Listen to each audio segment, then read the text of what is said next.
तो चलिए प्राचीन भगवत गीता में बताए गए योग के इन 4 शानदार मार्गों को समझते हैं। जीवन की सबसे बड़ी दुविधाएं कैसे सुलझाएं इन्हें। कुरुक्षेत्र के मैदान में खड़े अर्जुन के संकट से शुरू करते हैं। परिवार से युद्ध, इस ख्याल से ही अर्जुन पूरी तरह टूट गए। तब कृष्ण ने एक गहरा आध्यात्मिक समाधान दिया। ध्यान रहे, यहाँ योग कोई शारीरिक व्यायाम नहीं है, ये तो मन को साधने का एक गहरा आध्यात्मिक अनुशासन है।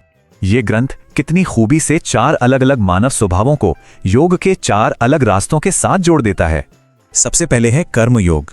जो लोग एक्शन ओरिएंटेड यानी कर्म प्रधान होते हैं ना, उनके लिए ये बिल्कुल परफेक्ट मार्ग है।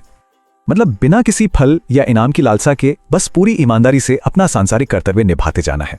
अब आते हैं भक्ति योग पर। जो लोग स्वभाव से थोड़े भावुक होते हैं, उनके लिए ये रास्ता बेहतरीन है।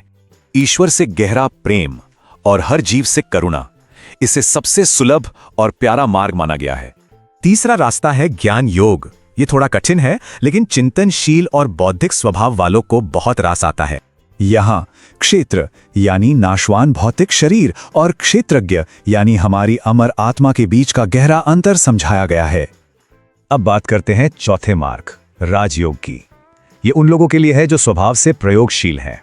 परम सत्य को जानने के लिए मन को एकाग्र करना और उसे नियंत्रित करना इसके सबसे अहम कदम है। दिलचस्प बात यह है कि ये चारों अलग अलग रास्ते अंत में एक ही सुंदर एकीकृत आध्यात्मिक दर्शन बन जाते हैं। कुल मिलाकर अगर आंतरिक वैराग्य है तो इनमें से हर मार्ग सीधे परम आध्यात्मिक मुक्ति यानी मोक्ष तक ले जाएगा। तो जरा सोचिए, इस आंतरिक आध्यात्मिक यात्रा के लिए इनमें से कौन सा मार्ग सबसे ज्यादा सटीक लगता है। आइए महाभारत की गहराई में चलें। ये सिर्फ युद्ध नहीं, बल्कि धर्म और नैतिक दुविधाओं का महाकाव्य है। सोचिए, जब धर्म की रक्षा के लिए अपने ही परिवार का विनाश करना पड़े तो कोई क्या चुनेगा। यहीं से टकराव शुरू होता है। एक तरफ भीष्म का महान बलिदान और दूसरी ओर दुर्योधन की अंधी ईर्ष्या। यह ईर्ष्या इतनी बढ़ गई कि विष देने से लेकर लाक्षागृह तक पांडवों पर जानलेवा हमले होने लगे। पर क्या सिर्फ कौरव गलत थे? जुए में सब हारकर युधिष्ठिर ने भी एक भयानक नैतिक पतन को जन्म दिया। द्रौपदी चीरहरण के समय महान योद्धाओं का वो मौन सबसे बड़ा अधर्म था। तब सिर्फ श्री कृष्ण ने लाज बचाई। पांडव शांति के लिए 5 गांव मांग रहे थे, लेकिन दुर्योधन के अड़ियल अहंकार ने महायुद्ध तय कर दिया। कुरुक्षेत्र में अर्जुन टूट गए। सबसे बड़ी नैतिक दुविधा, क्या अपनों का रक्त बहाना कभी धर्म हो सकता है? यहीं श्री कृष्ण ने समझाया कि धर्म का असली अर्थ है फल की चिंता किए बिना अपना कर्तव्य निभाना।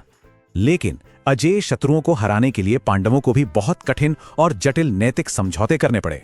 उधर कौरवों ने भी सारी नैतिकता त्याग दी और नियम तोड़कर युवा अभिमन्यु को बेरहमी से मार डाला। ये धर्म संकट देखिए, अर्जुन ने निहत्थे कर्ण का वध किया, जो वास्तव में उनका बड़ा भाई था। आखिरकार श्री कृष्ण के इशारे पर भीम द्वारा दुर्योधन की जांघ पर किए नियम विरुद्ध प्रहार से युद्ध समाप्त हुआ। सच कहें तो ये विजय बहुत कड़वी थी। धर्म की पुनर्स्थापना हुई, लेकिन लाखों अपनों को हमेशा खोने के बाद। तो अंत में ये सवाल रह ही जाता है, क्या सत्य हमेशा इतने बड़े बलिदान की मांग करता है?